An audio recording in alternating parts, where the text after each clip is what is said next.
Heina, has it gotten cold in Texas? No, it's getting warmer again. Oh gosh.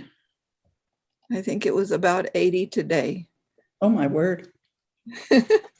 Yeah, Well, we're getting colder and colder. no, that isn't Texas weather. We get cold once in a while and get hot in between. Okay.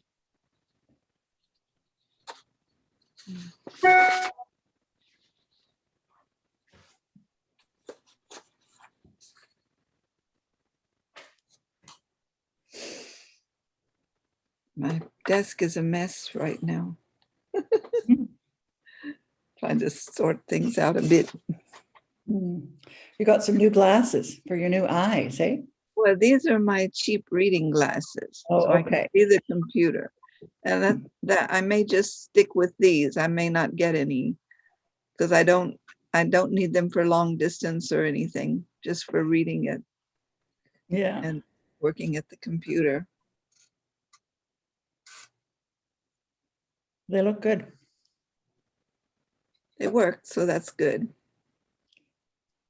Yeah.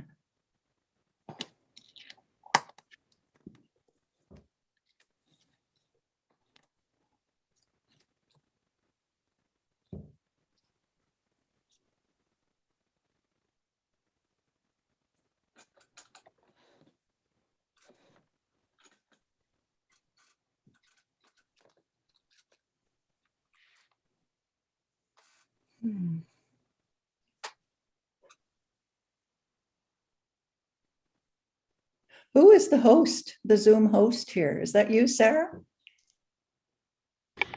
I think it's from Thailand sets up the Zoom discussion. Okay.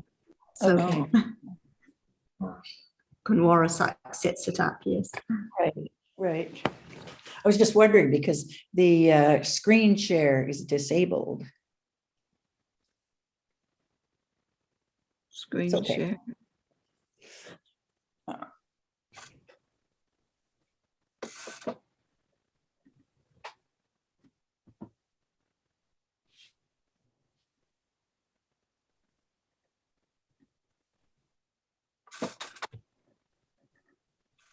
Alberto, as we've said on DSG, your transcripts are wonderful.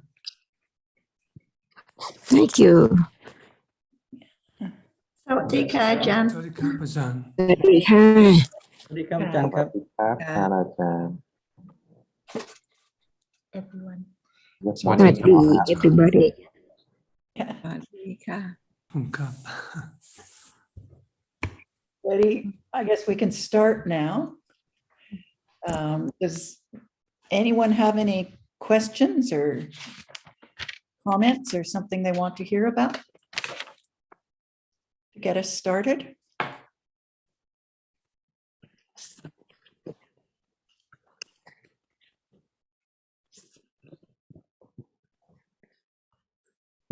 Your microphone screen share.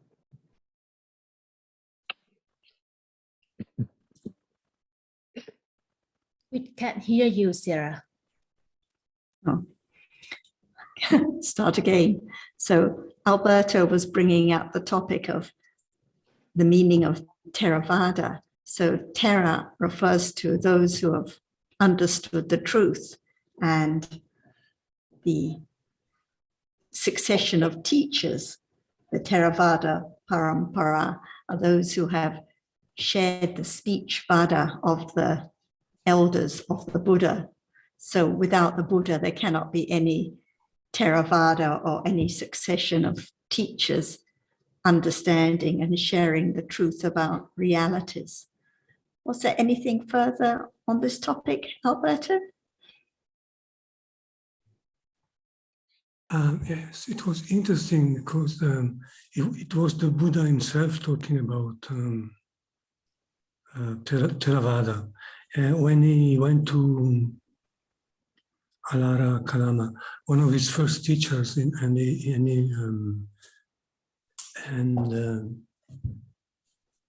could understand what the teacher was teaching, and so the Dhamma, the reality about the reality, which was the teaching, and this was samatha. So I think, as Ajahn explained, it means that just the firm understanding about the reality which are taught about, like which are in this case, in the case of the samatha teacher, was about the reality of samatha, and the Buddha, of course, could understood that reality perfectly, even better, much better than his own teacher, and so yeah, Theravada, yeah, firm understanding of the and the commentary explains the Theravada as Tira Bhava Vada. Tira, of course, is firm, unshakable, and Bhava means reality, as we know, and It means be. what does it mean? Okay, I just come a little bit later. It means to become or to be. In that context, yeah, it means that the firm being of. But I'll just go back a bit. What was your original question? Because I'm sorry, a wee bit late there. Alberto, what was your original question? We were talking about the sutta in which the Buddha used the word Theravada in this Pasarasi Sutta. So the context was about the Buddha going to this teacher, his samatha teacher, and learning about the jhanas. I think to the fourth jhana. I'm not sure about it. And so when he could understand that this is his teachings, and he could he attained the reality, the truth of the teachings, and so and he said that it was jnana vada as well as Theravada, which is probably jnana. We know it means panya. So I think it's all about understanding the realities, no matter it's samatha or it's vipassana, of different levels, of course. That's my idea. I had reading about the sutta and the commentary, which explains it, which of course is because Ajahn was talking about it, and I never heard it before. As Bhikkhu Bodhi and all translators just don't take the commentary into account, as Ajahn did when he explained Theravada not long ago, and he explained it exactly as the commentary explained it. So just a couple of just the point there, Alberto. First of all, I think Bhikkhu Bodhi did interpret it correctly, because he used the word assurance for the word Theravada, and sometimes that may be glossed over. It's the Pasarasi, because we've just been talking about this, the Pasarasi Sutta, which is the sutta about snares, essentially, about traps, and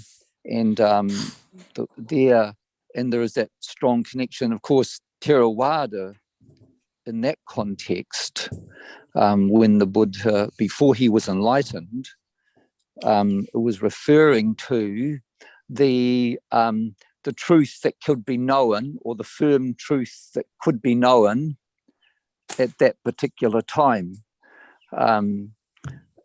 Yeah, so and I think Bhikkhu Bodhi translated that word Theravada not as I think Sujato translated as the elders, although that word elders can be translated, in that context of that time, the level of Kusala Dhamma that was known and that could be attained to at that particular time. And as we talked about online,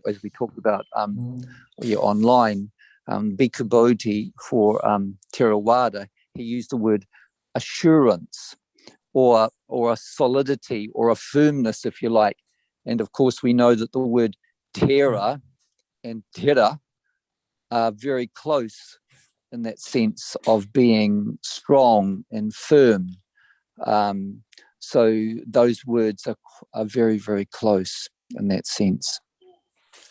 I think, that's where, and we spoke about this, recently. And as I said, people had said that Bhikkhu Bodhi didn't use that translation as commentaries in his translation, but I believe he did. In the commentary is rather cryptic, but it's clear that he's referring to that Thera and Thera, which sound very similar, and they have got similar connotations also relating to being strong, firm, or sure, if you like. And Bhikkhu Bodhi used the word assurance.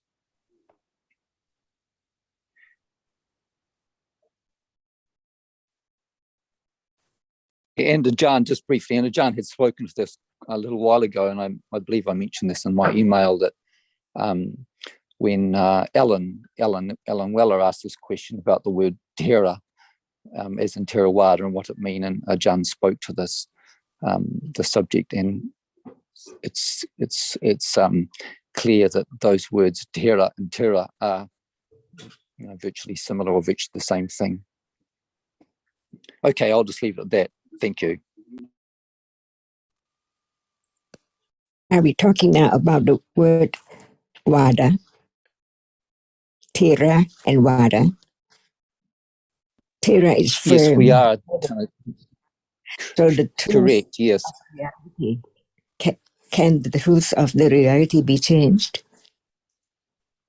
No, indeed, Tanajan. It's just as it is, as it is. Has to be the truth, never change at all. That's why the word of truth, from the firm understanding of the truth, cannot be changed. It's so firm, with firm confidence of the truth, never change at all. No matter when it's going to be killed or whatever, nothing can change the truth. And for those who understand the truth so clearly, never change too. That's why the Arya or the Arya Bukala never changed a word at all of the truth. So Vada is the words or speech, and Dera is firm confidence, never change, because it's about the truth of reality. So who can change the word which talk about the truth of the reality? That's why the one who keeps on talking about the truth is Thera monk, or whatever, anyone who has very firm understanding of the truth, never change the word. And that is Theravada, no matter who understands or not. It doesn't depend on anyone, but it depends on the truth of reality. For example, seeing is seeing. If someone would like to try so very hard to realize the truth, impossible, because it's not anyone who can realize the truth, but it's right understanding from the very beginning of hearing the words of truth. For example, Dhamma, see, and Anatta. So how can there be a moment of trying to experience the truth of it without any understanding at all? That's why understanding any word from the very beginning, at moment of hearing such word, for example, Dhamma, Anatta, see? And what is Dhamma? now at this moment. Otherwise, who can find Dhamma without this moment, experiencing that what is there as it is? That's why Dhamma is now at this moment. This is Theravada. And the understanding of the truth of it is Theravada. No one can go away from here and they try to find out it's somewhere impossible. It has to be right now to understand that life exists in just this moment, from moment to moment, and keep on the truth and talk about the truth. Never change at all. That is Theravada of the truth. Never changed, because the truth cannot be changed at all. So this is Theravada, no matter who says it. In the old days, Thera, Satriputta, Mokkhalana, and so on. And later, anyone who understands the truth and never change the word of truth is Theravada. For example, is there any understanding of that which is now appearing? Truth is truth. And talking about what is it that sees or that which is seen, and Theravada, because talking about what is there now as it is, to be understood, to develop right understanding. Listen more, understanding more. This is the way to let go the idea of things and people in the world, because the world is only a moment of experiencing an object, only one object. This is Theravada, never change. So what about the truth of the world at this very moment? How short it is from moment to moment, unknown, until Buddha taught about the truth of each moment. What is there? No one at all. Seeing is conditioned to arise. Is that true? Never change. That is Theravada. That's why the words about the truth, very firm confidence of the truth, never change any word to distort the truth. That is Theravada. And it can be proven or it can be understood any moment right now. No matter just a moment ago it is thinking, and this moment it is seeing, and the other moment it is hearing. Whatever is there is true and it can be known, but not by oneself. Just to hear the word of truth and consider to understand the truth as it is. Otherwise, it's only just thinking about what we are talking about from the book.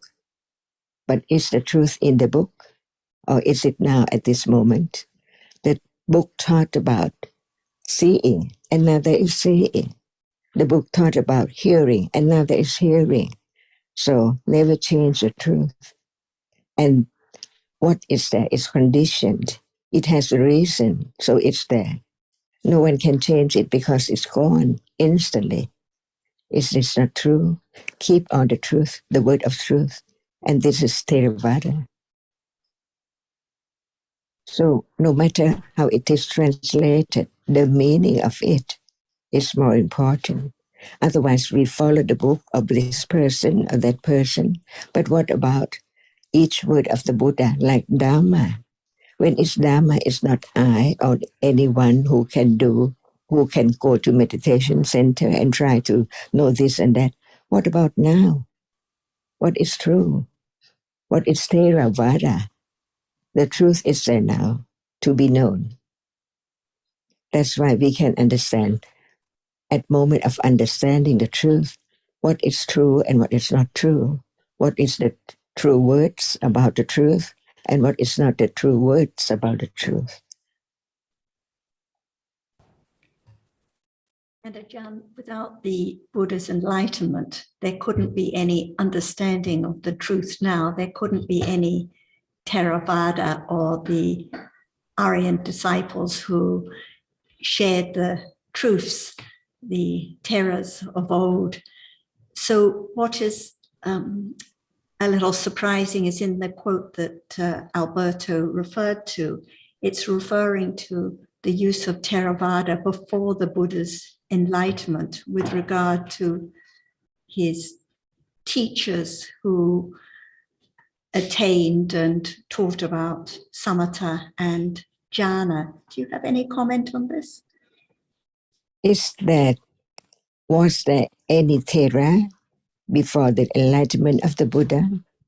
Well, I would say no, because they may have referred to Theras, but as we understand the Theras in the deep meaning, it is those who have fully understand the truths and who share those truths with us, no matter who it is. So before time of Buddha enlightenment, there's no Thera, right? No Theravada, so his teachers, the teaching and understanding of samatha and jhana is not Theravada. So this is why it's a little surprising to find this quote. Well, I think we need to remember that the same term can have different meanings in different contexts.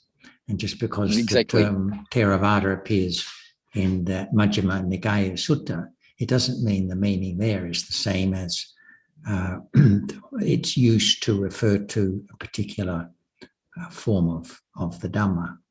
And I think Ñāṇatiloka in his Buddhist dictionary makes the point that in the context of the name given to this form of the teaching, it belongs to the commentarial literature post the Buddha's death. Yeah. Is the word of the Buddha himself truth, Thera? Sorry, Ajahn, could you say again, please? The teaching, the words of Buddha's teaching, is not true. Yes, of course. It's so true in every respect. Nobody can Yes. change it. Is it not Theravada? The words of the Buddha about the truth, is it Thera? So firm, nobody can change the truth at all. So Buddha himself, Theravada, taught about the truth, never changed. And anyone who listened to him and developed right understanding never changed a word too, because they had enlightened the truth. And even the person who hasn't developed the right understanding, but learn to understand little by little, keep on the truth of what is taught, like Dhamma, just one word.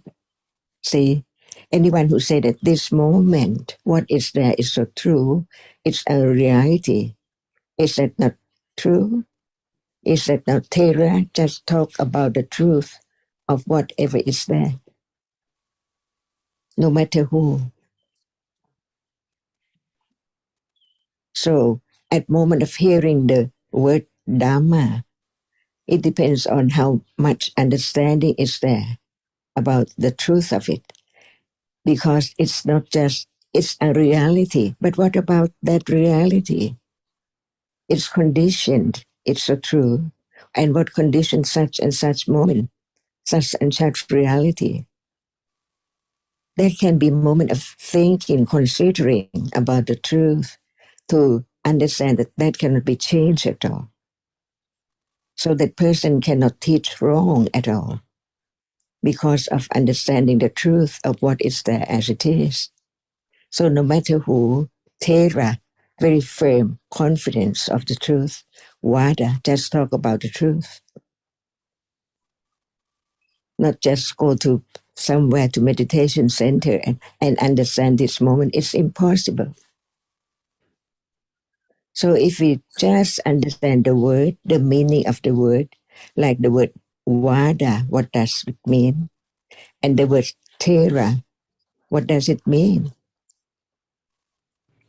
Well, I'd like to hear from you what it means, Ajahn.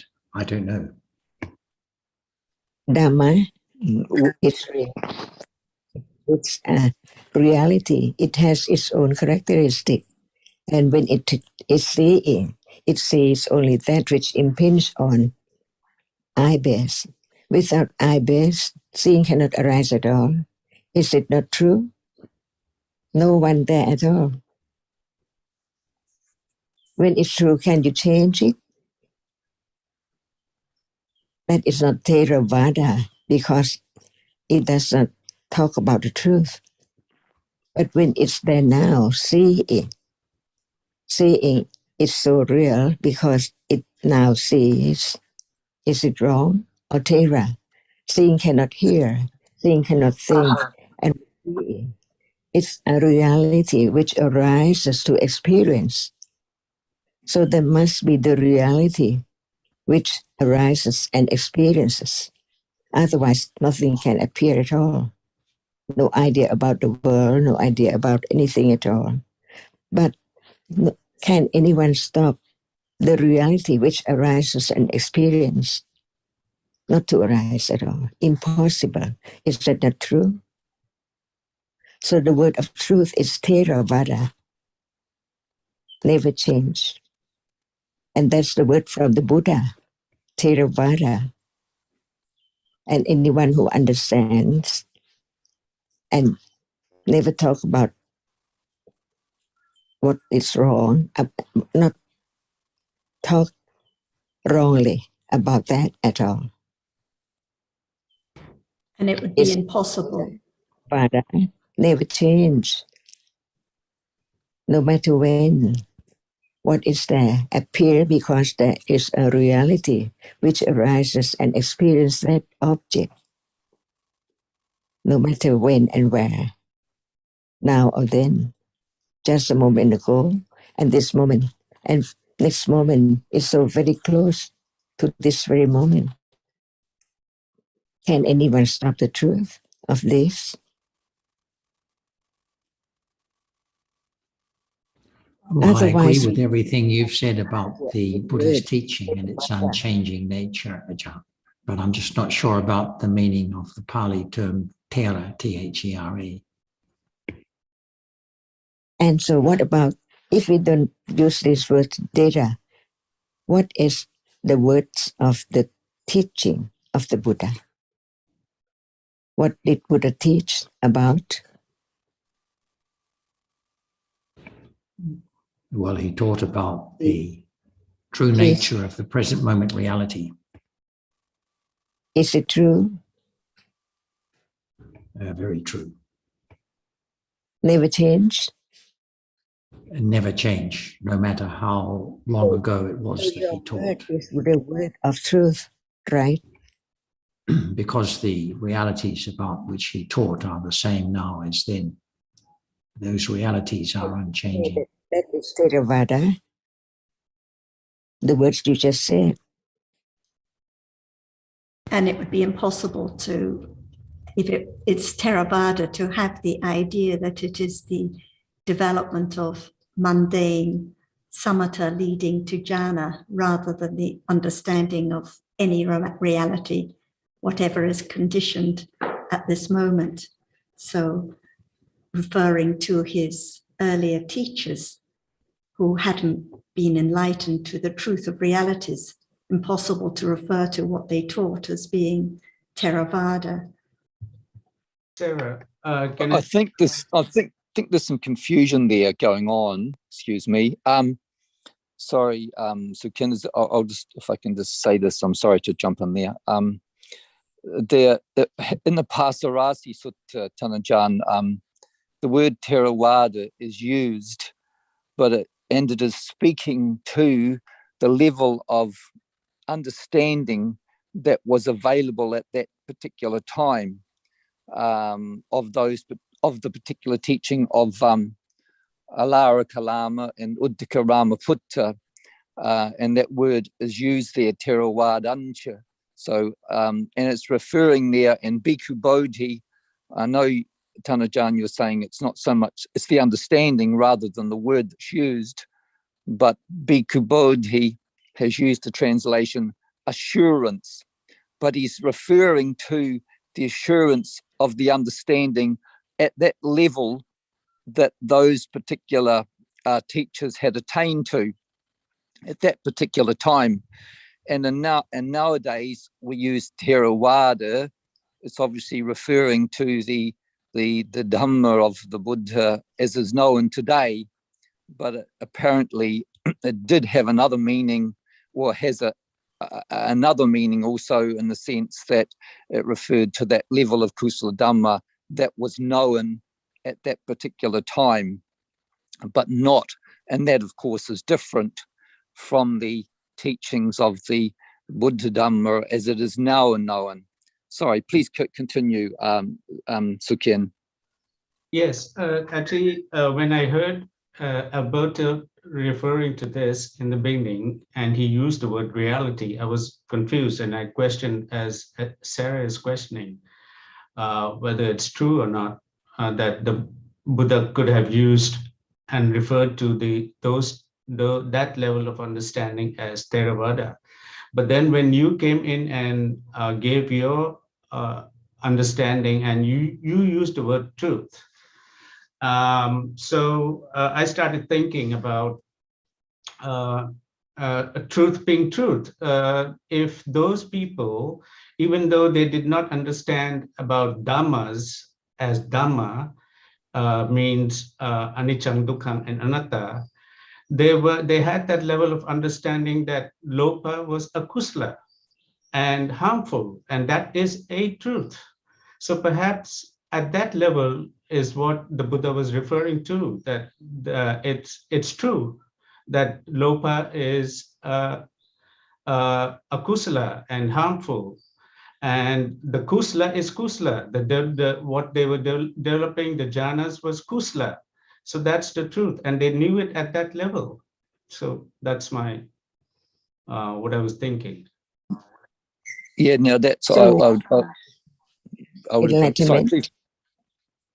No, not necessarily. No, not enlightenment, Tanajan, but in the Pasarasi Sutta, in the Majjhima Nikaya, the Buddha refers to that. Well, that's the words that are used, Theravada, referring to the level of understanding that was attainable by those teachers, by both of the Buddha's teachers at that particular time, before the Buddha was enlightened. So Theravada at that particular time refers to that level of understanding that those teachers, and subsequently the Buddha, before he was enlightened, refers to that firmness and conviction of that particular truth that they had realized before the Buddha was enlightened.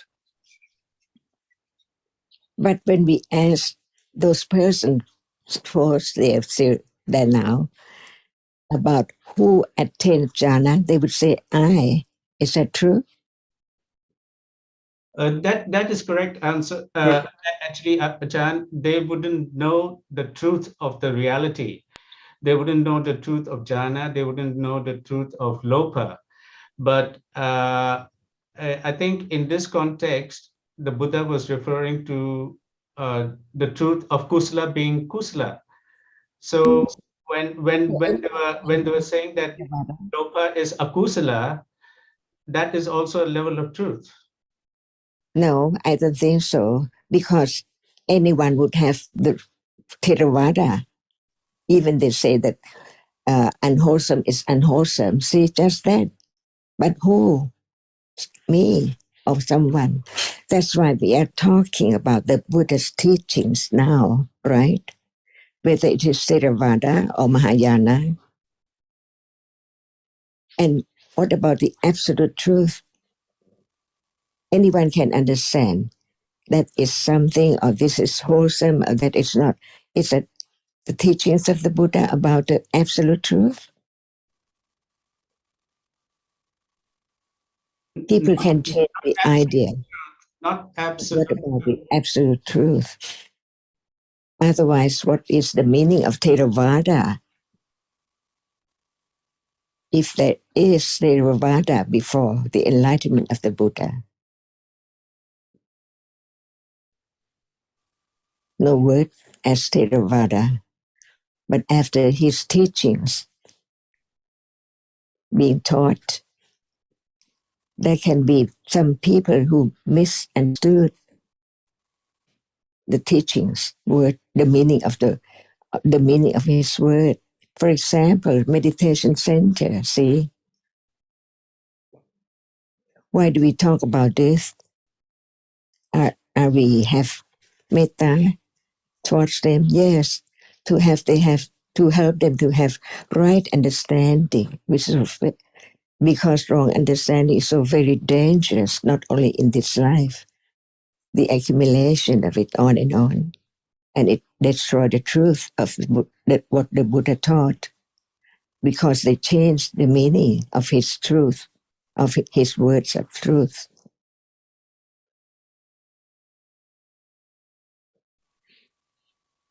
Before the time of the teachings of the Buddha, no one talked about Theravada. Just the word, it is the meaning of the word, like Lopa, anyone know? Dosa, everyone knows. But what is the truth of it, which cannot be changed at all? No one at all. And this is taught by the Buddha himself. That's why when the teaching is distorted by misunderstanding, that is not Theravada. That's why we use this word, Theravada, or not Theravada. But before that, did anyone say Theravada and not Theravada? That's what's confusing, Achan, because the discussion is centered around a sutta which Alberto has cited, in which the Buddha talked about Theravada in reference to his teachers, that was also Theravada. What about the books from then on up to now?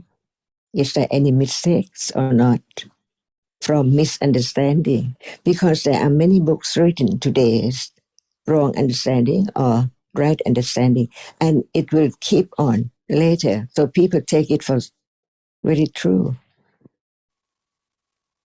while it's not.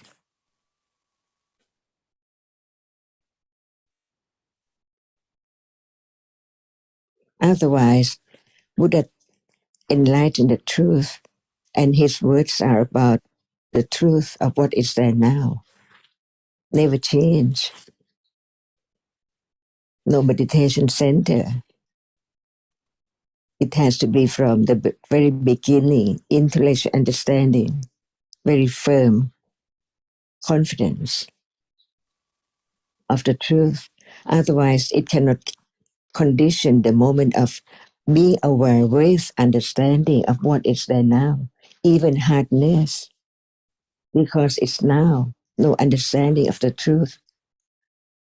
And what Buddha thought about this, and the other misunderstood, not Theravada, when it's misunderstanding.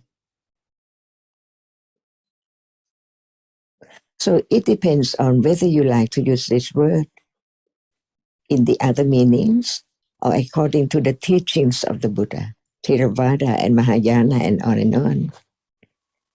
The difference, idea, listen to the same word, different idea, different understanding, different books about this.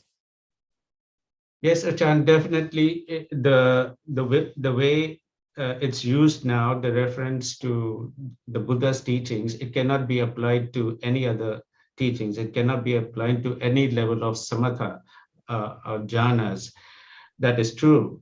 But what we're thinking is that perhaps the Buddha himself used this word before, but not with the same meaning as it is now meant to be. So that can be Thera when it's wrong too, so firmly wrong. It said Thera, right? Firm. that person who has wrong understanding cannot be changed at all. So firm. So all their words are Theravada according to their wrong understanding, right? In such meaning, we can use different meanings.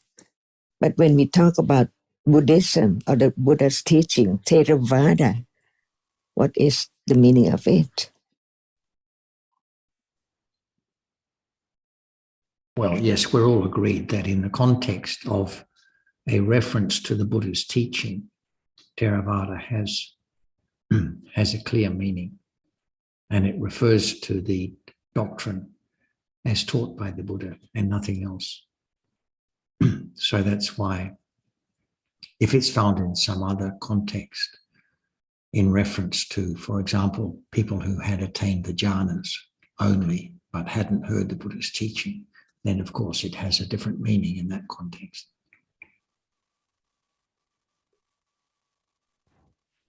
And as Bhikkhu Bodhi once explained to me when translating, for example, from a commentary or for the suttas, one has to look at several different manuscripts because errors can slip in.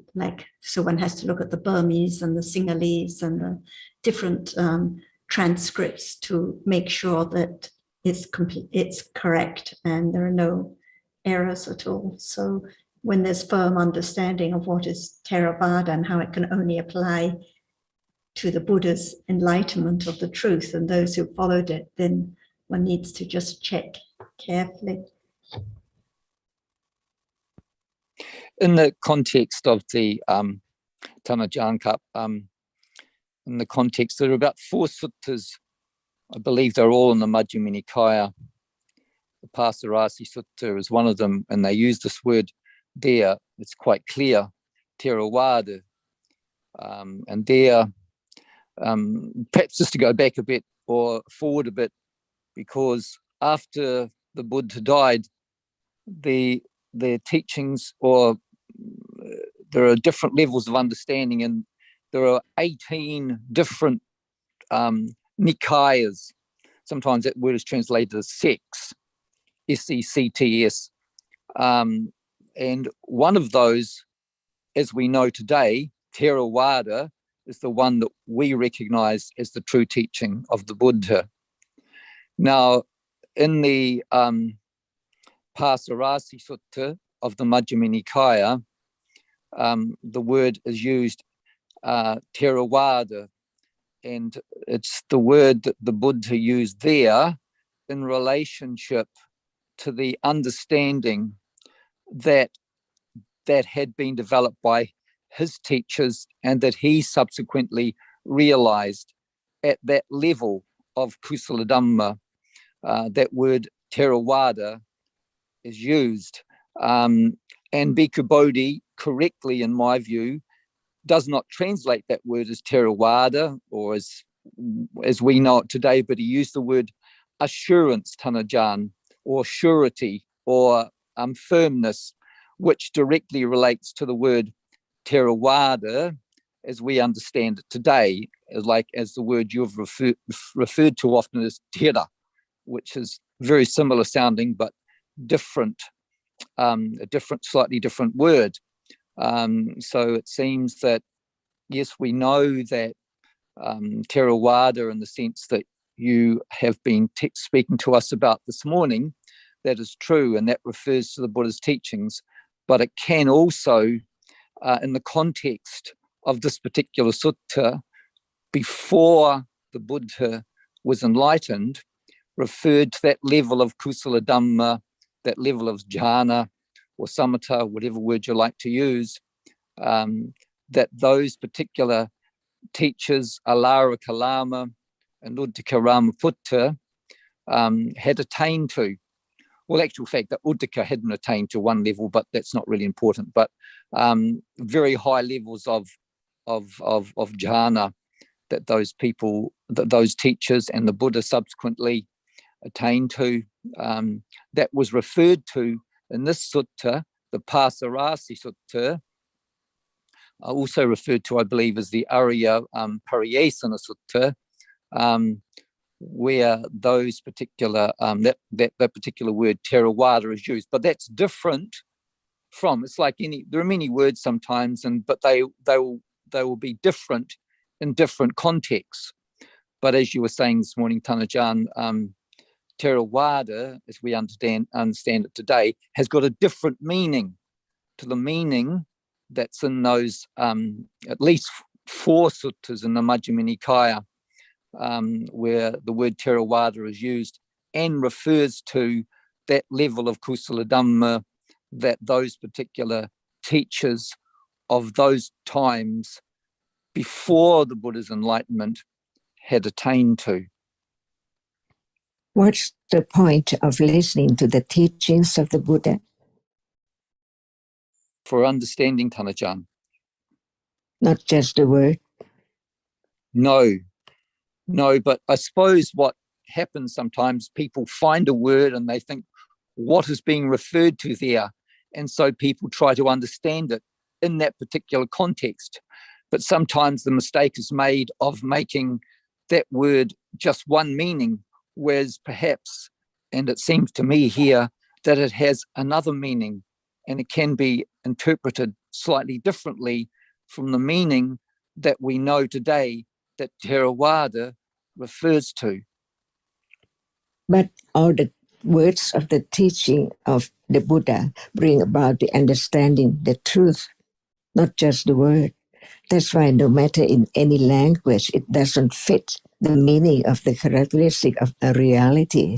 But the understanding develops to try to understand the characteristic of reality as its truth, not just the word, because the word can be changed from time to time, depending on people in those days or today's. And it's all about the word, not about the truth. But the intent or the purpose of studying the teachings is to understand the truth, which cannot be, which no other, not any other language, not any language can represent the truth so clear. That's why Buddha taught here and there about the absolute truth in different manners and aspects, and also the meaning too. The meaning in this text and the meaning in the other book or in the other place like Majjhima Nikaya or Tika Nikaya, it's used different words too, but the same meaning. That's why no matter what words, which can be studied to understand the truth, not to understand the word, but to understand the truth. That's why there can be wrong understanding from the same word. And what is the point? They use their words and talk about it in their own thought about this word as this or as that. It doesn't matter at all. But what is the truth is the truth. That's why no matter people think of this word as this and that, what about the understanding? So there can be the Theravada of the teachings, never change at all.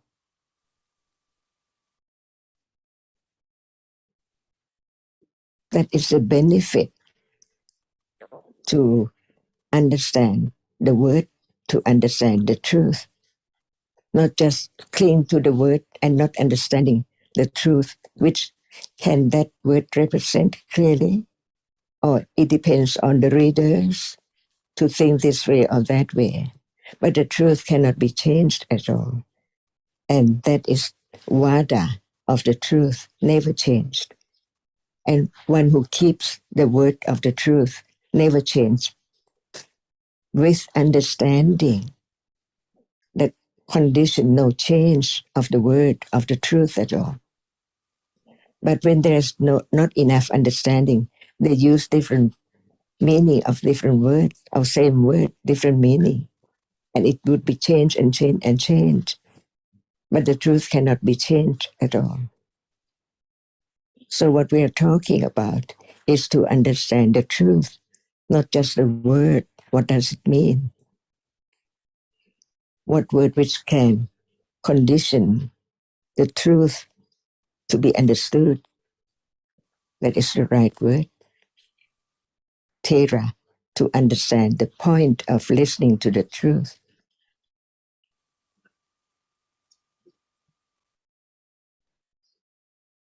Some people in Thailand say that I'm wrong. It doesn't matter at all. Just listen to the word. What is wrong in that word? It represents reality right now.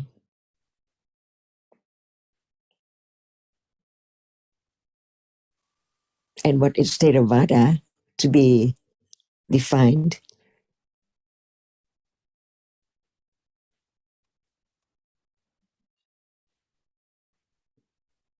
Well, it refers, as we know it today, Tanajan, to the word of the Buddha post enlightenment or after enlightenment.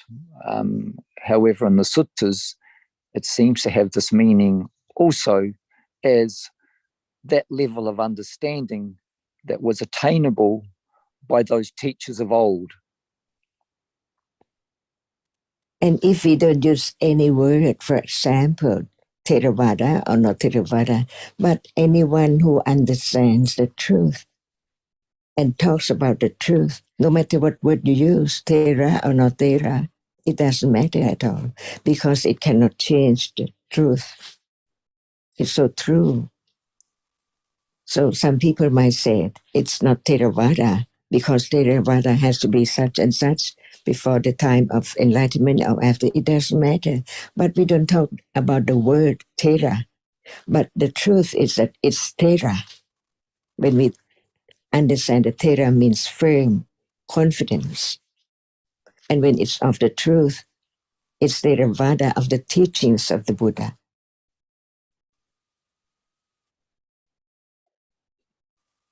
And I think this discussion, thank you, Ajahn, for your clear explanation.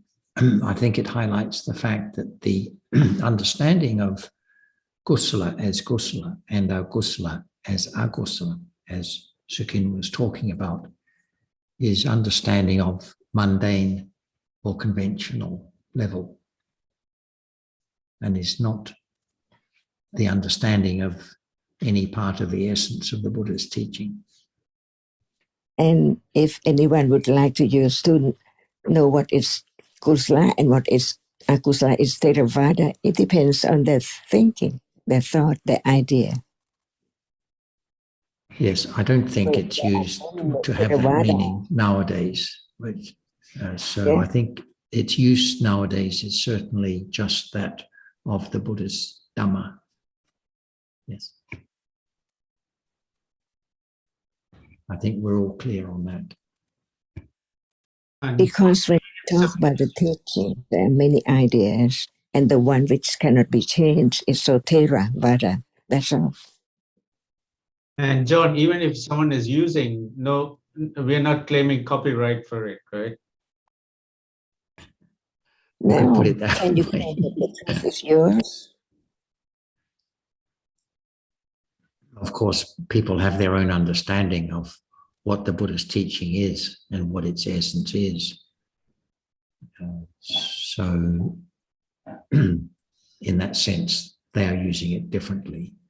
But still, I think whoever uses it to mean the teaching of the Buddha as enlightened and not a teaching belonging to people who were instructing the Buddha before his enlightenment. And we can see the real problem is most people who call themselves Buddhists and think they are Theravada Buddhists don't even understand what is Theravada. Well, when you say the real problem, it's just a fact of life, isn't it? Always has been, always will be. That's right. Someone might think that even just knowing what is wholesome and what is not wholesome is Theravada. See? They use just the word. But There would be a lot of people who think that that is part of the essence of the Buddha's teaching.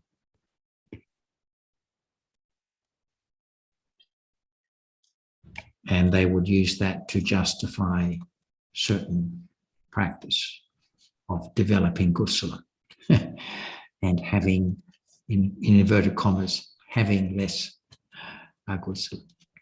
There's a lot of that kind of understanding around.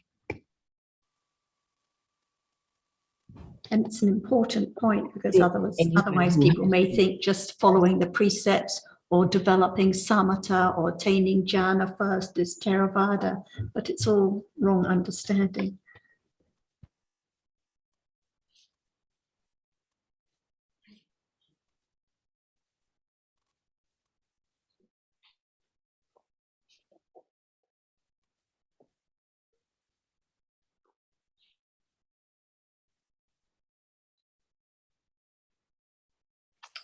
I have a question, changing the subject a little bit, and it's for Achan.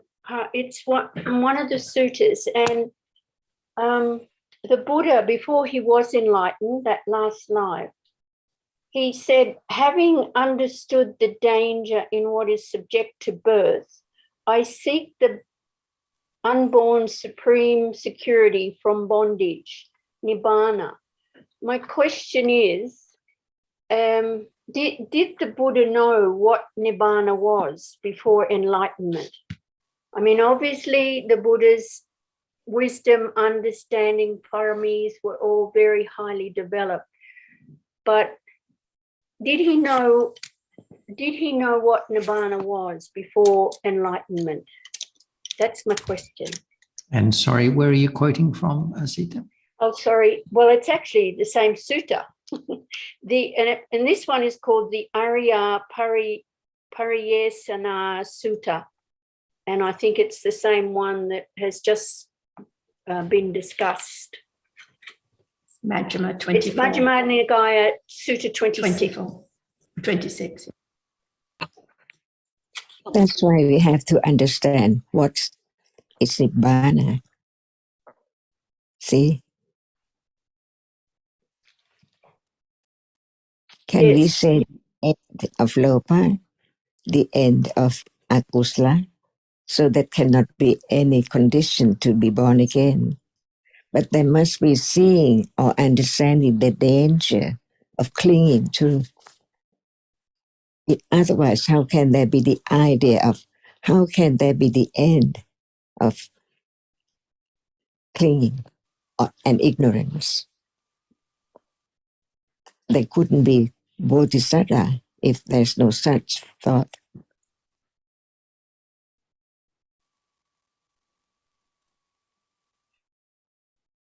Even right now, having heard the teachings, what about such thought? Well, I was thinking of that yes, I haven't realized Nibbana, but I do know about it. So I thought, well, maybe that was the same with the Buddha, with, of course, much more highly developed Panya and Gusla on all levels. So I guess that's my question being answered. Yes, he knew there was the deathless, I guess, because even though he went to the higher stages with those two teachers in that last life, he realized then that this is not what he's kind of looking for. And that's when he said he would go in search of the deathless. So yes, I guess the Buddha knew what deathless meant. It meant the end of, as you've just mentioned, of Lopa, of all the dharmas, of everything. I think also what he meant, my understanding of that, Azita, is that he knew with his wisdom at that level that Dhammas were conditioned and he was seeking the unconditioned. That's my understanding of seeking the deathless, because he, with his wisdom that he had attained to with those very high levels of jhana, he realized that they were still conditioned. So he set about seeking that which was unconditioned. Yes, that's a good comment. Thank you. Okay. And go on, Sarah. When there's more and more understanding of the impermanence of any reality now and the unsatisfactoriness of it, then one begins to see the danger of that which is conditioned. So the end of that which is conditioned is what understanding leads towards. The end of the clinging and ignorance with regard to that which is impermanent and unsatisfactory. And also, Azita, just looking at the sutta you mentioned, at the beginning of the passage from which you've quoted, he says, bhikkhus, there are these two kinds of search, the noble search and the ignoble search. And of course, the ignoble search is seeking wrong things, and the noble search is seeking the deathless. So this is referring to not his own, not specifically referring to his pre-enlightenment understanding or knowledge, but just describing what is the noble search or goal and what is the wrong search or goal for anyone. Yes, thank you, John. Yes, that's wonderful. Yeah, that's opened it up a little bit for me. The other question I have in the same sutta, because once he was enlightened and he reviewed and he was almost choosing not to teach when the Brahma Sahampati appeared and said, encouraged him to teach, because it said in the sutta that the Brahma could read the Buddha's mind. So another question I have is, are there enlightened beings, say in that time of the Buddha, before the Buddha was enlightened, are there other enlightened beings in other realms? Because I figure that this Brahma Sahampati must have been very wise, had a lot of knowledge to be able to read the Buddha's mind. So are there other beings in other realms that are enlightened? I mean, I know we say that the Buddha discovers it all and teaches, but I'm just wondering about that particular part in the sutta, towards the end of the sutta. You're right, yes, Azita. He was enlightened at that level. He was Brahma Sahampati was, I believe, anagami, but so that must have been in the Sudawasa, and he approached the Buddha. So yes, my understanding was he was enlightened, but and he appreciated obviously the level of wisdom that he had, obviously speaking. But my understanding was, yes, he was enlightened. Okay. Oh, that's good to know, because when I was thinking about it this morning, I thought, well, maybe there are beings, they wouldn't be arahats, of course, but they may well be anagamis, as you've just mentioned. So, yeah, well, thank you. That's cleared up my questions for the time being. Thank you.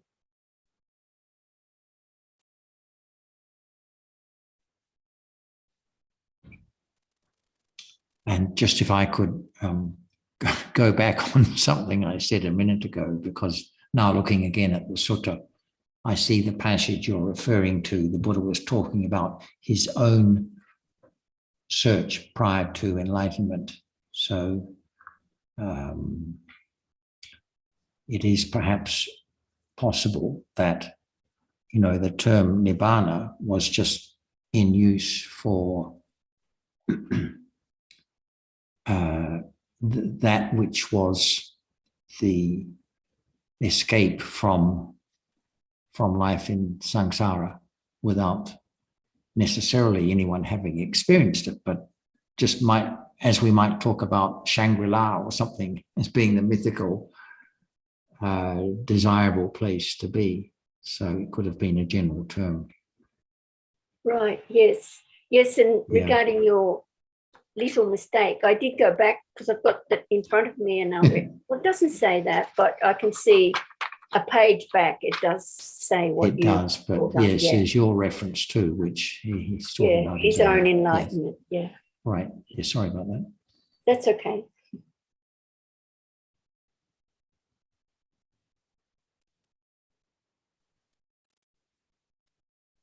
Yeah, people at that time, it seems to me, were exceptionally wise, broadly speaking, because after the Buddha's enlightenment, when you ran into that fellow, the ascetic fellow who asked him if he was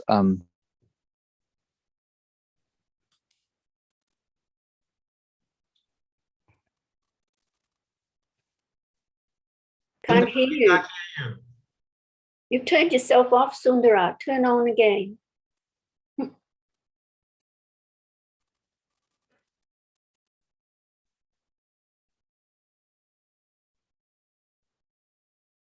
Sundara. Oh, yeah, I'm sorry about that. I'm sorry. It's okay. I think I'm on now. I didn't. There's something else happening, and some technical problem there. People after the Buddha's enlightenment, he ran into that fellow Upaka, who asked him, if he was enlightened, or if he had a teacher, and the Buddha said that, or he asked him actually if he had conquered the endless. And the Buddha referred to it as, and he was an Intl.Dhamma. He had conquered the endless cycle of rebirth. And so it seemed to me when I read and considered that there were people who understood the danger of samsara and sought to get out of this endless cycle of rebirth. And that seems to be very different to the type of understanding that many people have today. They really saw the danger of samsara. And Upaka, when the Buddha has said that he was an Intl.Dhamma, or he had conquered this endless cycle, Upaka has said, well, it may be so, and went his way. But the Buddha deliberately made contact with that fellow because he knew that it would be a condition later on in that fellow's life for him to reconsider and reevaluate what he had heard. And latterly in life, he sought to find an Intl.Dhamma, which is one of the many epithets of the Buddha. He's got many particular names, and like we're often familiar with Tathagata or Nato, but there are quite a few epithets of the Buddha, and that's one of them, that one who has conquered that endless cycle of becoming.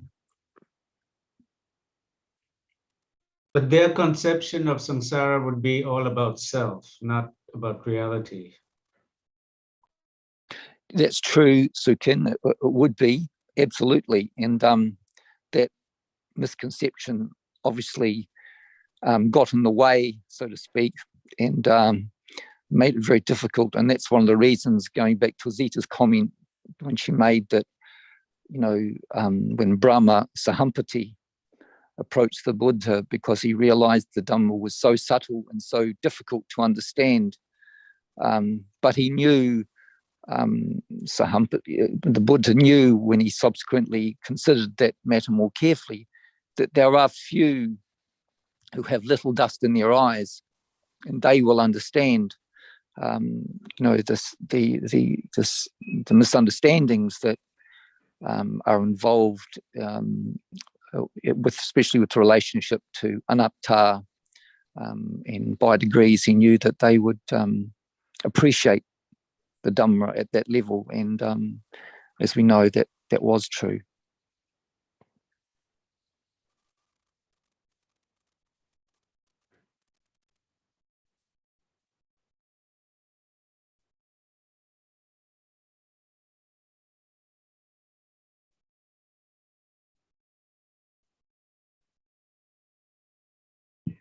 I have another question, this one for Achan, because it was something, Achan, you said a few weeks ago, and it was regarding the early days of development of sati and panya is very weak. Well, the early days aren't weak, but the development is very weak and can arise, but won't interrupt the conversation. And I thought about that, and then I realized I didn't quite understand. Can you explain, please, what was meant by that?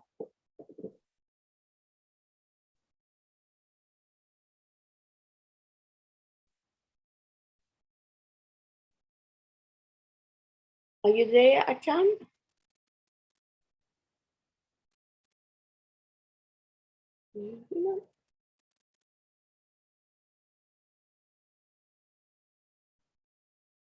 Achan, I can't hear you.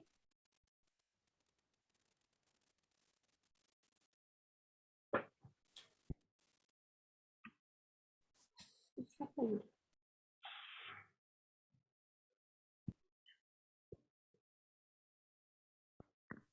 Can you say again? Repeat it again, Azita. Okay.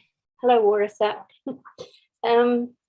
It's regarding. I think he means can you say again? Yes, tell Ajahn that she can't hear. Yeah. Oh, okay. The whole thing again. Achan, can you hear me? Now I can hear you. Yes, now. Okay, I'll repeat my question. It was regarding something you said a while ago, and it was something like, in the early days of the development of sati and panya, and the sati and panya are very weak, but sati and panya can arise, but won't interrupt the conversation. And then I didn't quite understand what that meant. Could you explain, please?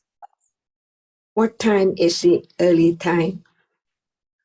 Oh, I'd say now, or I'd say now is a very early time.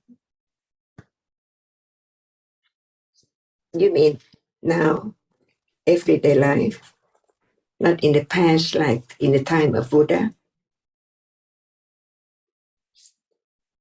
Please, what's your question again?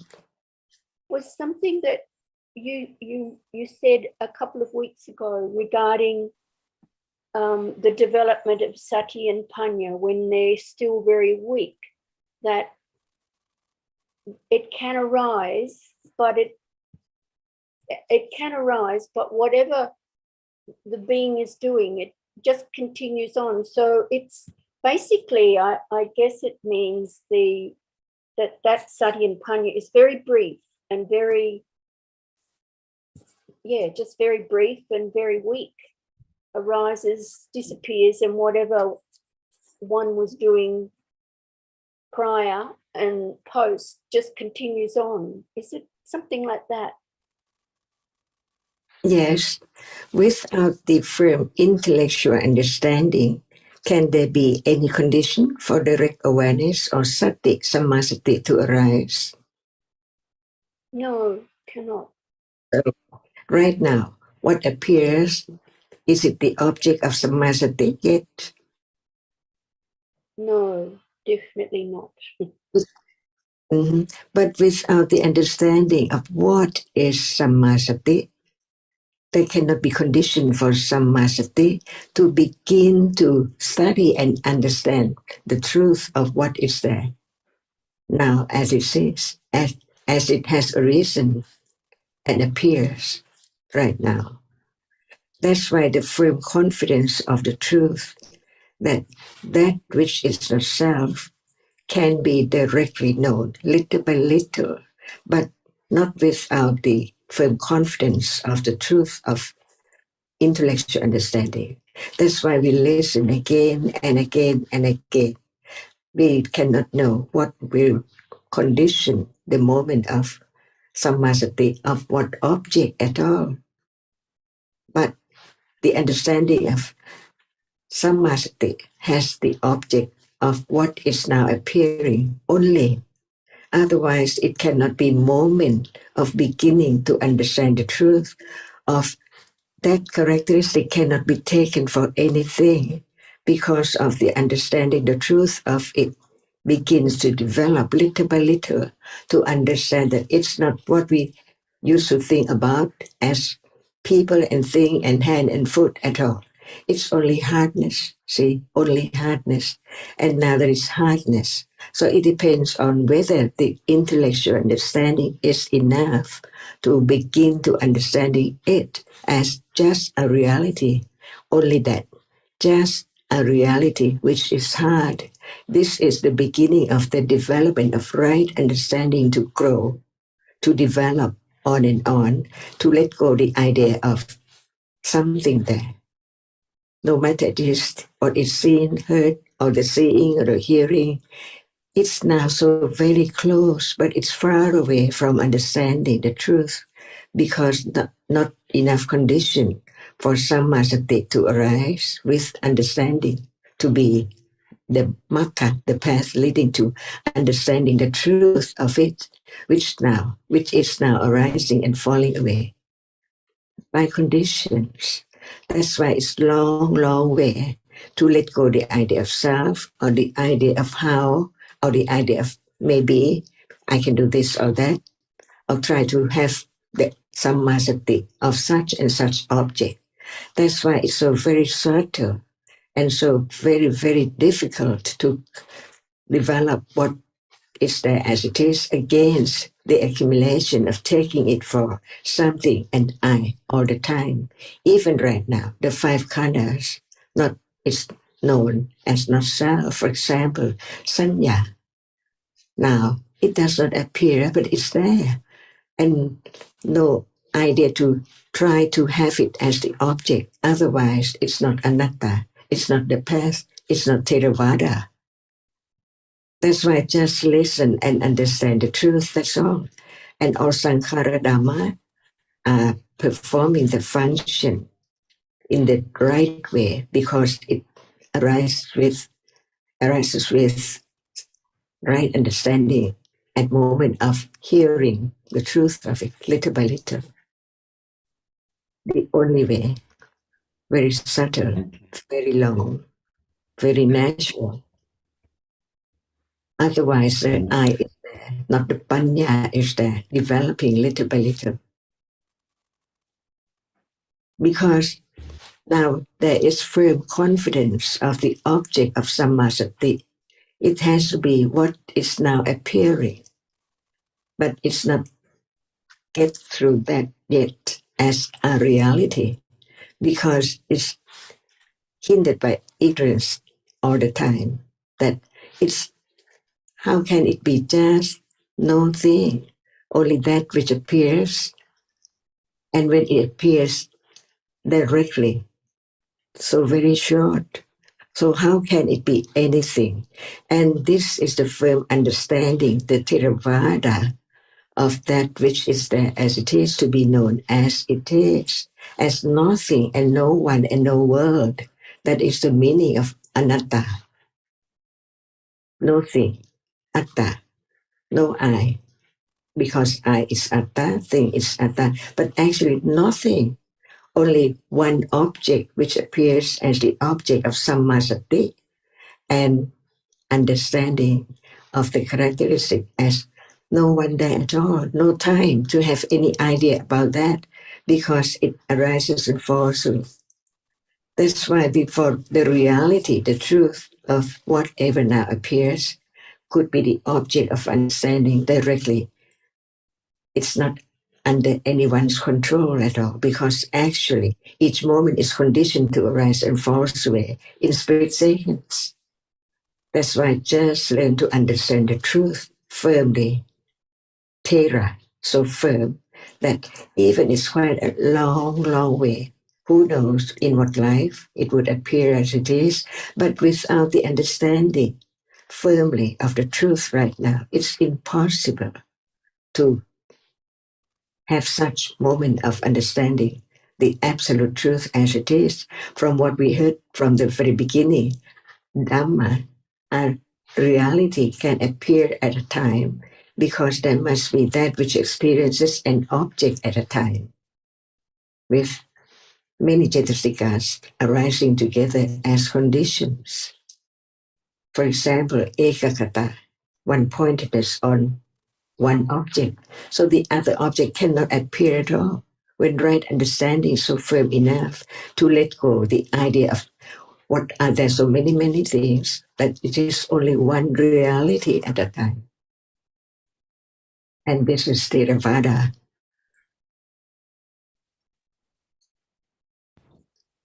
And I think, Zita, that what Ajahn was explaining at that time was that when there is awareness of a reality, for example, like she mentioned hardness in just now, that that happens in parallel with the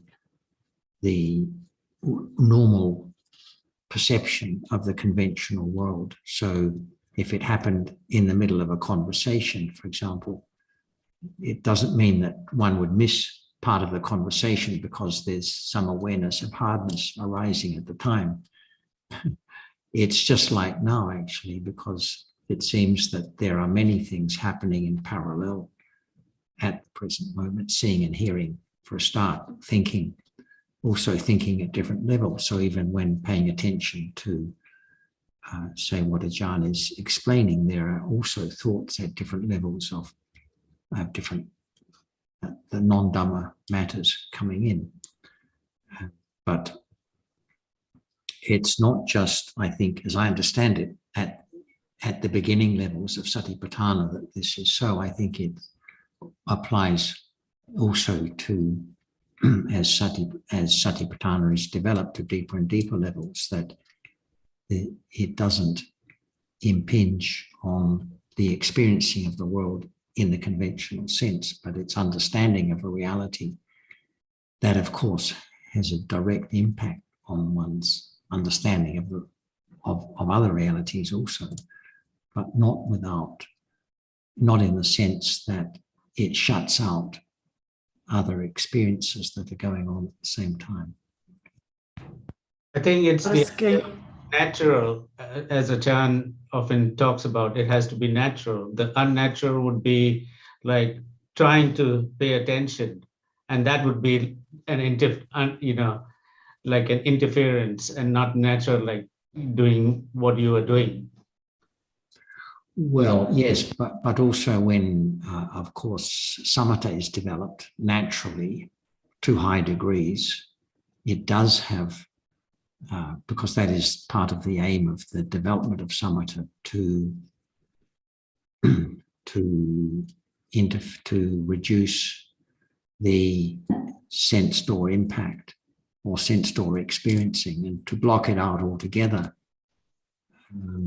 But that's the big difference, isn't it, between understanding of the level of samatha and understanding of the level of satipatthana. Yes, I was going to say the sentence could read, in the early days of sati and panya, when they're weak, they can arise, but they won't interrupt the conversation. But also when sati and panya have been developed and are strong, they can arise and they won't interrupt the conversation. In other words, daily life carries on as usual. So it's not just referring to when it's weak, only then does the conversation not get interrupted. But anytime when sati and panya arises, no, there's no red flag, no one can see, no one knows. So it can be any time when cooking lunch, when eating, when fanning the Buddha, when any time at all, life carries on, no matter it's weak or strong, because each moment with sati and panya rises and falls away so rapidly. But Sarah, I was also thinking about whether, initially that Ajahn was referring to the panya at the level of pariyati, and it's different from patipati when there's the understanding of difference between moments when there's sati and not. So when it's pariyati, there's no such knowing that the difference between moments of sati and not sati. So this is the difference perhaps Ajahn was pointing out too as well. And when there's the knowing of the distinction between sati and not sati, panya, not panya, even when it's a direct understanding of seeing and visible object, life carries on as normal. There's still the conversation doesn't stop. The seeing doesn't stop. The hearing doesn't stop. The thinking doesn't stop. But sati and panya dart in and understand and fall away instantly. So life carries on as normal, no difference at all. And it's really important because otherwise people have an idea that somehow they have to stop speaking or do something. And this, as Jonathan said, is not the natural way. Life carries on as normal, but with more understanding, more and more understanding. Like it can be right now, because the reality is appearing right now. No one can say when for anyone else there is understanding or not. But at that moment of understanding, it can know what is understanding, but the conversation, the discussion carries on as usual. In the Visuddhimagga, there's, sorry, Azita.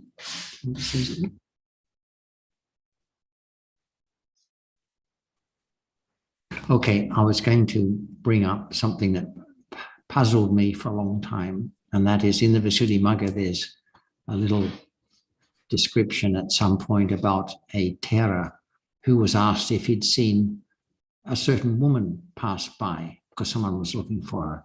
And he said, all I saw was a bag of bones or something. I have no idea whether it was a woman or what.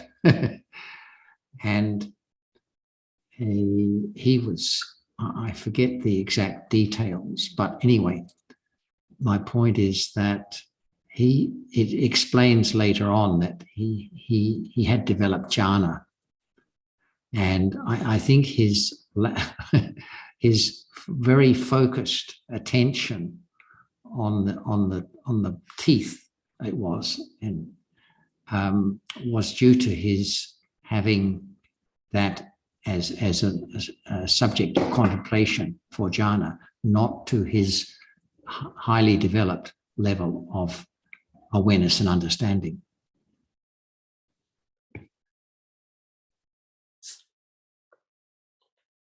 But maybe, John, in between that, there was understanding too, right understanding of realities.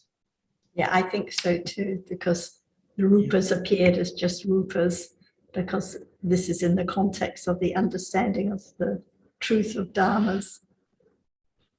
So no matter whether there's been jhana or not dharma, the truths are the truths, the realities, rupa is just rupa.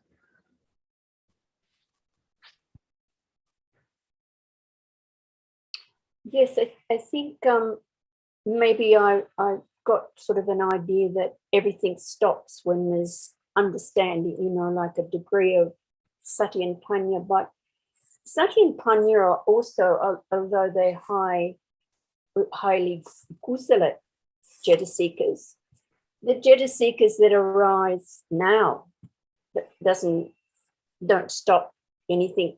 They just, you know, they're arising and falling away, and that is what life is. Jittas and jetasikas arising and falling away. So really, when you think about it, why would sati and panya stop things happening? It just rolls on and on. Yeah. So thank you for those explanations also. It's great. When the Buddha was giving a sermon, he didn't stop every time great panya arose. The conversation carried on as normal.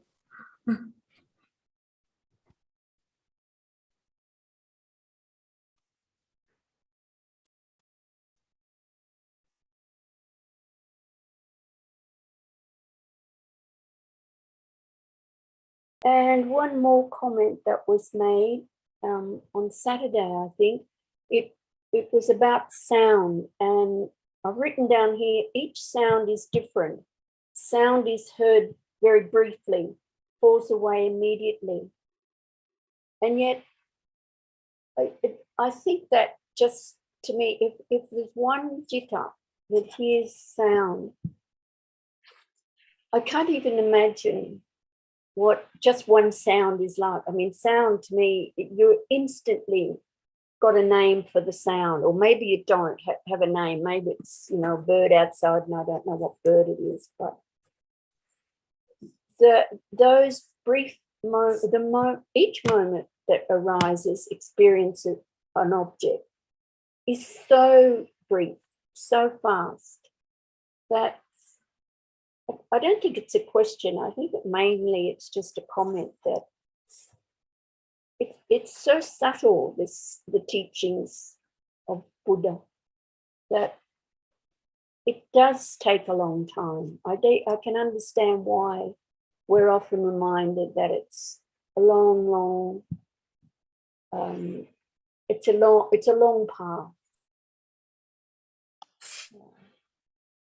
Basically, I don't need to say anymore. I think we all know that it's eons long.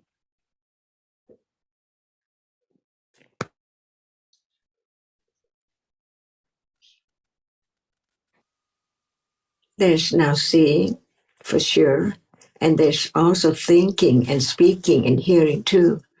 So at moment when sammasati arises, it's just like this. But before sammasati can arise, with no understanding of the teachings of the truth at all, it's impossible to understand the characteristic of whatever is there as it is, as not self, and it's just very short. But after hearing and have confidence of the truth, the sammasati is conditioned to arise any time. So there can be more confidence of the truth of anatta, no one at all. And when it's at the beginning, how can it be so clear right now? See, they are seeing. Is there any understanding of seeing? And when there's hearing and sound, is there any understanding of sound and hearing? So when there are conditions for sammasati to arise with understanding, it is so very short and very light, not much at all. Only few moments to understand the difference between moment of sammasati and moment without sammasati. But the understanding has to develop so much in order to understand whatever is there is not self. No, not try to do or to understand just one reality at all. That is the clinging, the attachment, the second noble truth. That's why it depends on panya to understand clearly, to let go, even from intellectual understanding and even what is seen and what is said. There are so many realities that cannot be known, like sanya right now, feeling right now, and other cetasikas, even the citta itself, not any cetasika at all, is not known as it is, as a chief of experiencing what is there, because that is the idea of I see. Whenever there is any moment of experiencing, it's I. No matter it's memory or it is feeling or it is like or dislike or whatever. That's why right understand that it has to be directly understand what is there now only. Otherwise, it's only just thinking about what is there as it is, not self, but not the moment of understanding a characteristic which is there. To begin to understand that it cannot be taken for anything at all. For example, we are talking, there's seeing, and hardness is there. When we touch something, it depends on conditions. What would be object of direct awareness with understanding, beginning to see the different moment of without awareness or with awareness, to develop more on the moment when there is awareness. Not the I who tries so much because there is awareness. So there could be that or there should be moments of study. It's not like that. All depends on conditions, see. And this is state of Vada. It all depends on conditions. Otherwise, there must be I lurking in some corner, some moment all the time. Like it's me, unknown, until right understanding begins to understand what is there as it is. And if Panya, right understanding, does not see attachment, the attachment cannot be eliminated. It cannot be eradicated at all, stage by stage. That's why all depends on Panya. No one, even right now, what is that? It's to be known by conditions. So when it's not there yet, as right, direct samadhi, sati, and panya, it means that the conditions is not enough to condition such moment.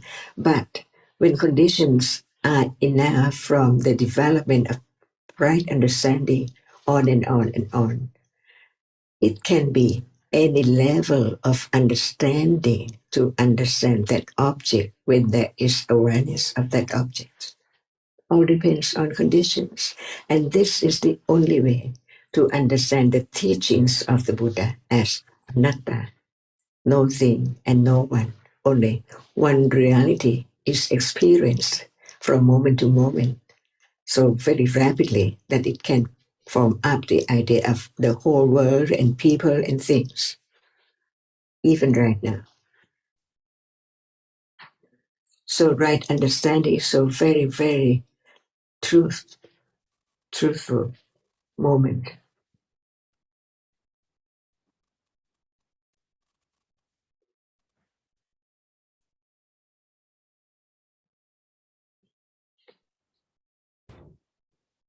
Ajahn, this reminds me a little bit of a discussion that occurred several weeks ago, I think on a Saturday.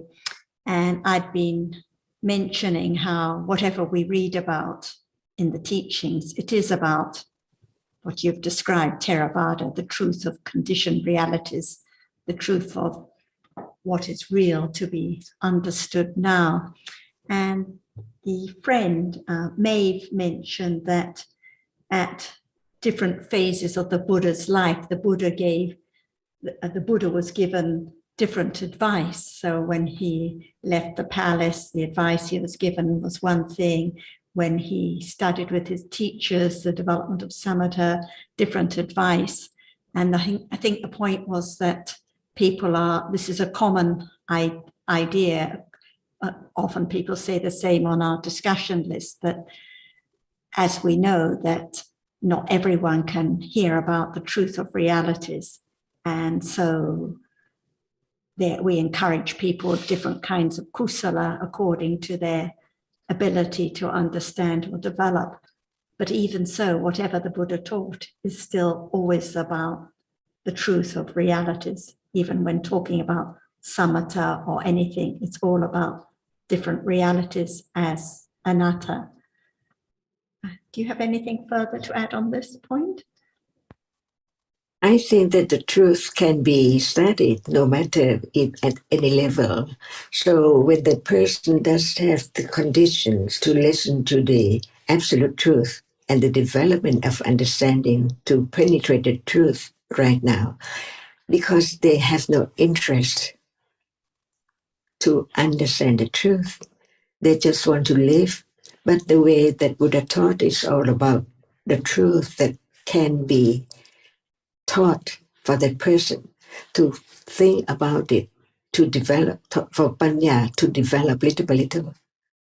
For example, when something happened like the boys beating the snake, what he said to them, what about if you were beaten by somebody? To let them think about the truth. But the conditions of right understanding of those boys is strong enough to be enlightened as Sotapanna, but not just from these few words, but from the teachings on more than this, but by having such great conditions to understand the truth, it can be realized at that very moment. So who knows now, as Buddha went to teach someone who was in trouble, so very bad situation, but the conditions to hear and to understand what he said is strong enough to be enlightened. No expectation. So now we have different life, and in the future, different life again and again and again, different situation, but all are truth, all are true to be studied, to understand. So it depends on many, many conditions. Even satipatthana, it has to be itipata and on too, sammapatthana, by conditions now.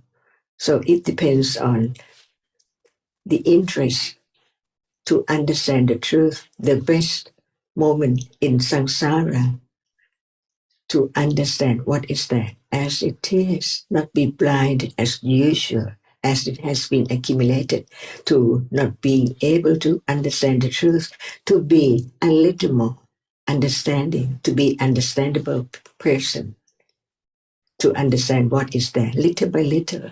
That's why Buddha taught from little by little to know what is benefit and what is not benefit. But it depends on the accumulation of the listeners, how much accumulation of understanding of the truth is there. Who knows? We don't know, but Buddha knew. So he taught them.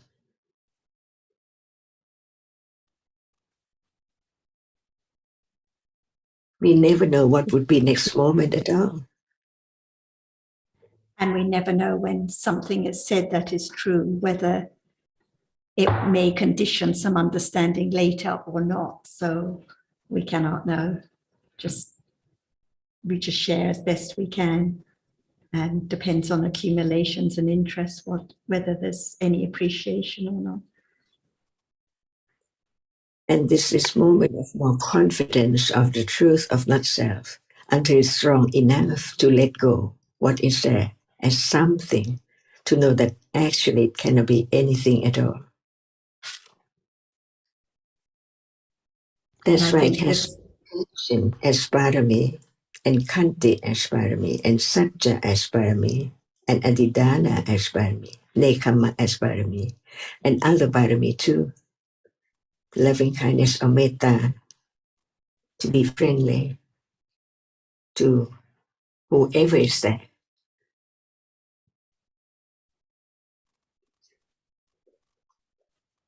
And I think the more confidence there is in the truth, the more confidence there is that whatever one reads, wherever one reads it in the text, in the Tipitaka, it is about the truth of realities.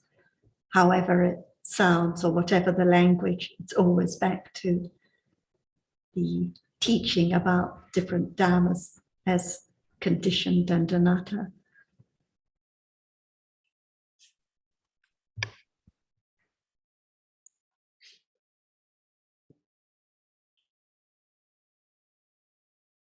And to understand what is there appearing, this is the only way to understand the truth of reality. Arising and falling away, never to return. Never be this person after death.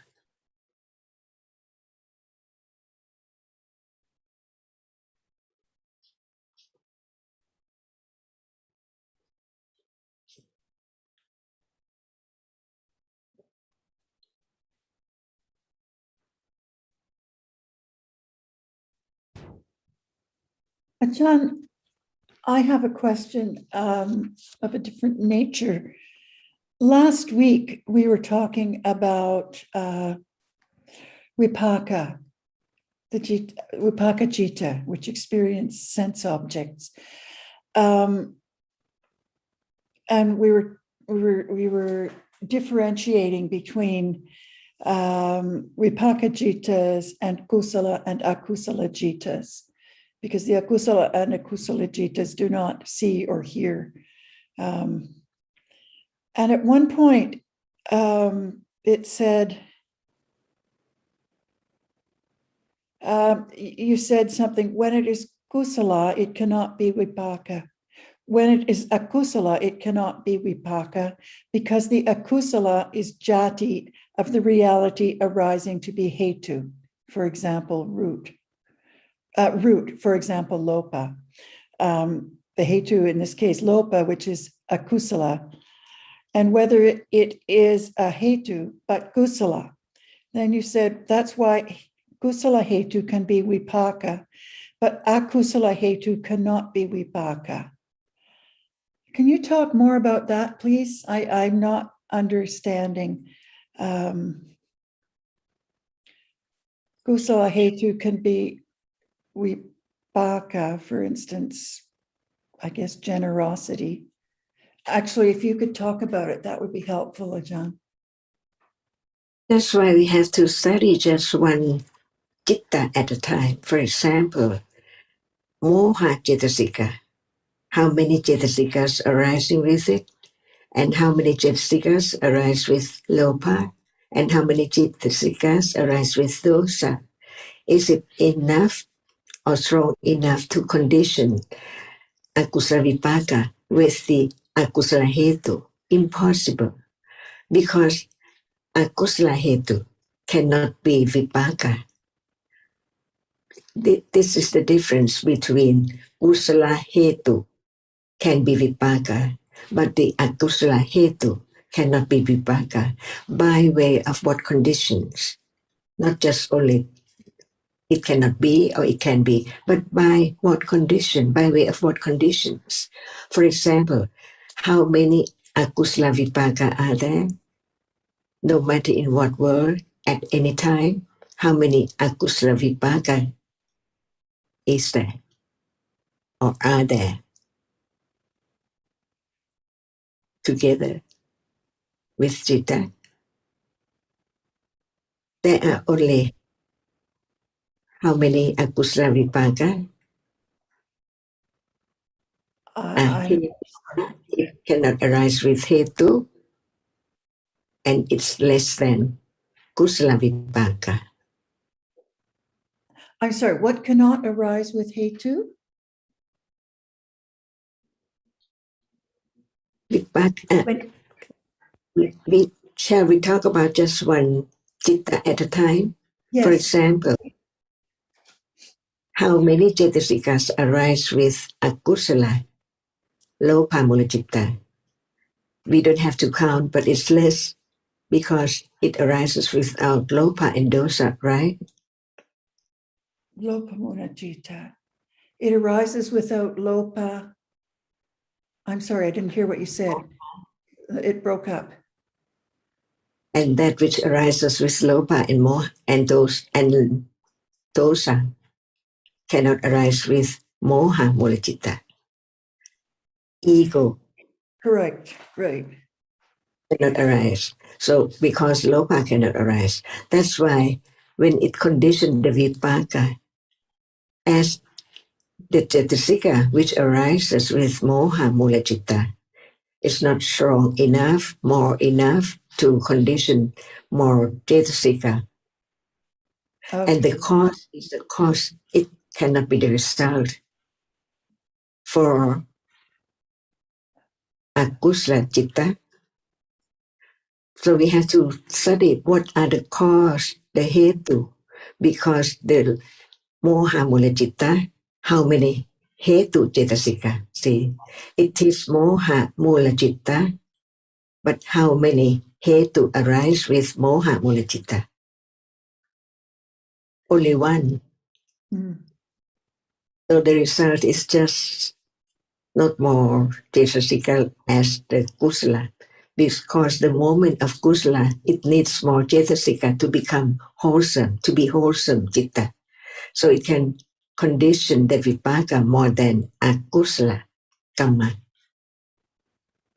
And what are the akusala vipaka? Only 7, see, not more than that. Is it not enough? Only 7 akusala vipaka for no matter how strong karma is there as conditions. Would anyone like to have more? So we have to understand the function of each citta. The akusala vipaka, seeing, unpleasant object, hearing, smelling, tasting, touching, 5, and 2 more. Sampatichana, receiving the object, otherwise it cannot be known or it cannot be experienced as something.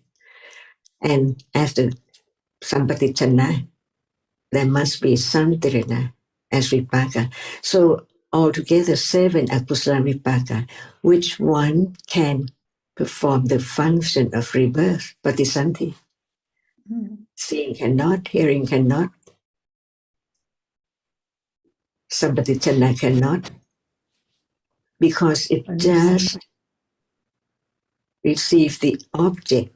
It experienced the object after hearing and seeing. See, only that, just after it. Not strong enough.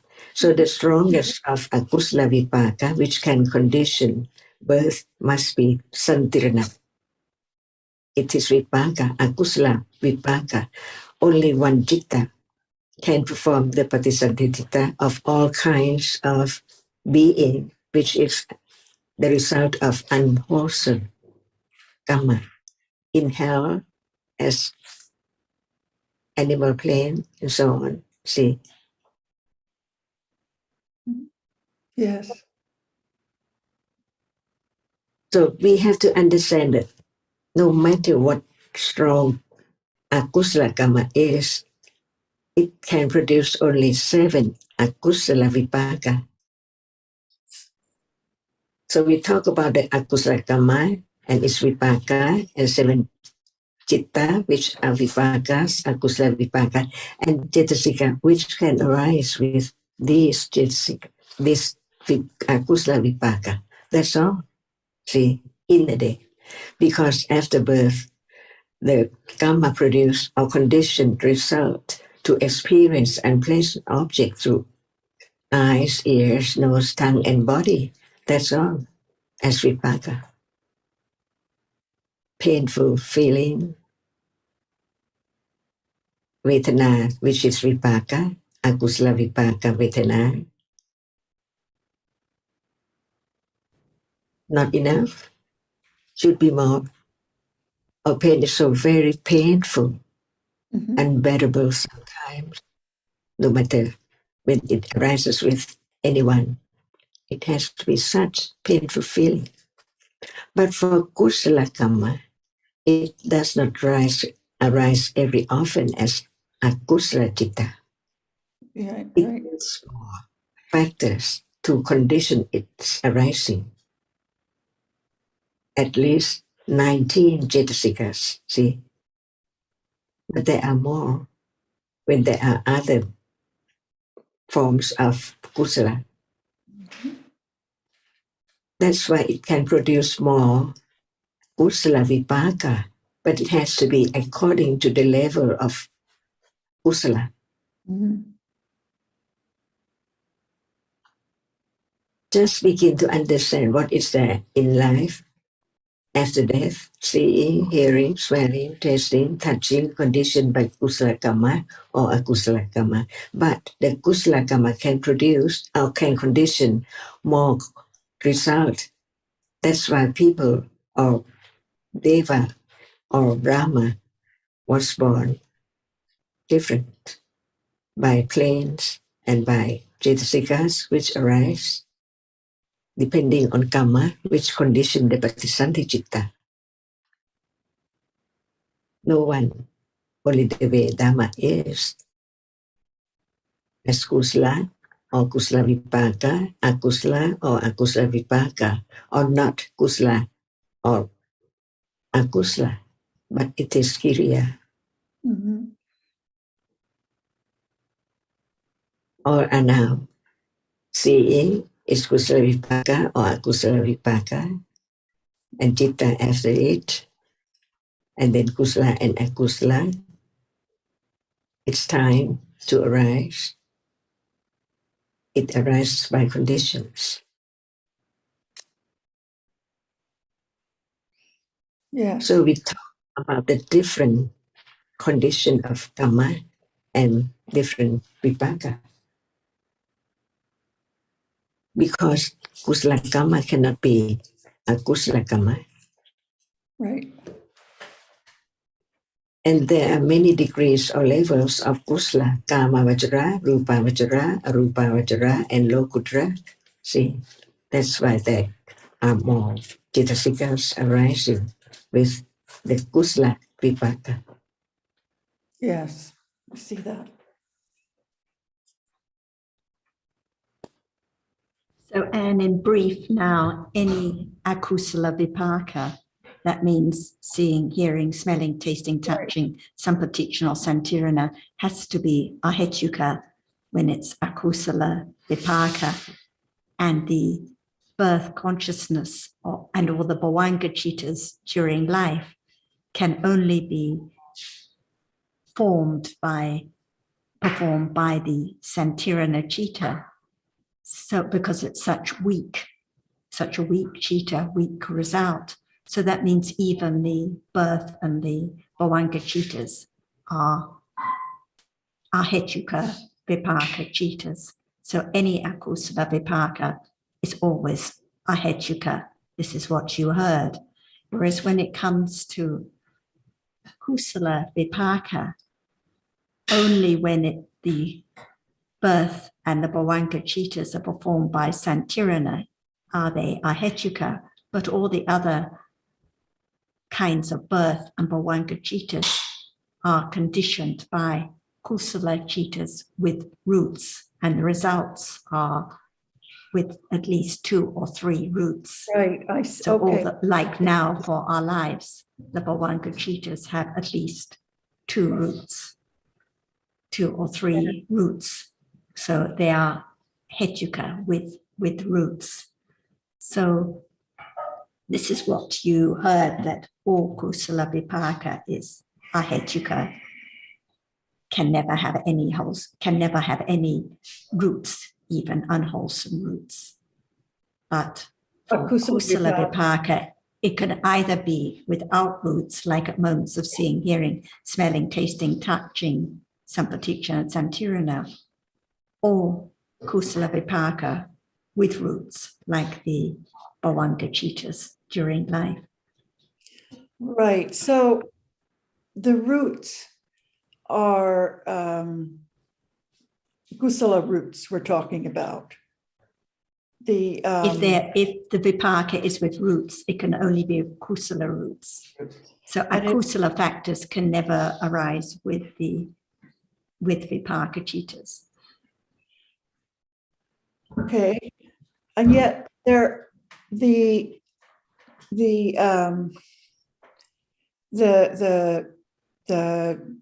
dittas with gamma, they can have akusala roots. Is that right? Like loba now, when Yes. at moments of loba, there are akusala roots. And if it's the loba that is of a degree that it can bring results, those results cannot have roots because it's akusala vipaka. The loba is not of a degree, it cannot condition vipaka with roots. Because seeing, hearing, smelling, tasting, touching never arise with roots. Right. Only, for example, the bhavanga cittas.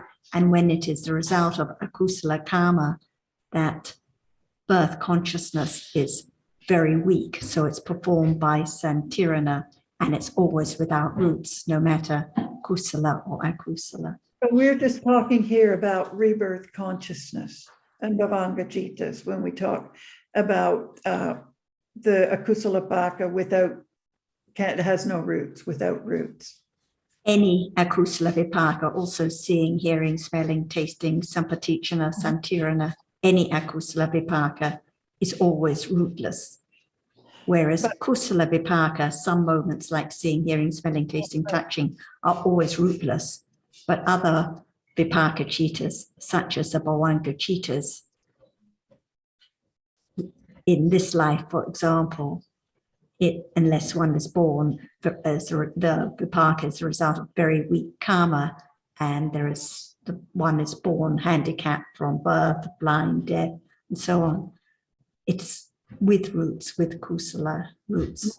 2 or 3 roots. Aloba, adosa, and sometimes with panya. Okay, so I'm sorry, did I miss something there? Kusala vipaka in the form of seeing, hearing, etc. Roots. It's always Ahetuka, no matter Kusala Always, Vipaka so, or okay. Akusala Vipaka. It's always Ahetuka. I Only see. Get it. the seven universals Yeah. arise, no roots Right. at all. And the Sampatichana and Samtirana too. Same. Right. Okay, I think I understand it now. Thank you. It reminds me So of that's reading. why life in it as a human or as a Brahma or as a Deva or as a in a Rupa Brahma realm is with Kusala roots, unless it is for the exceptional one when it's the result of very weak karma. Yes. Okay. Thank you. I think I get it. Reminds me of reading Nina's books way back, the various kinds of citta.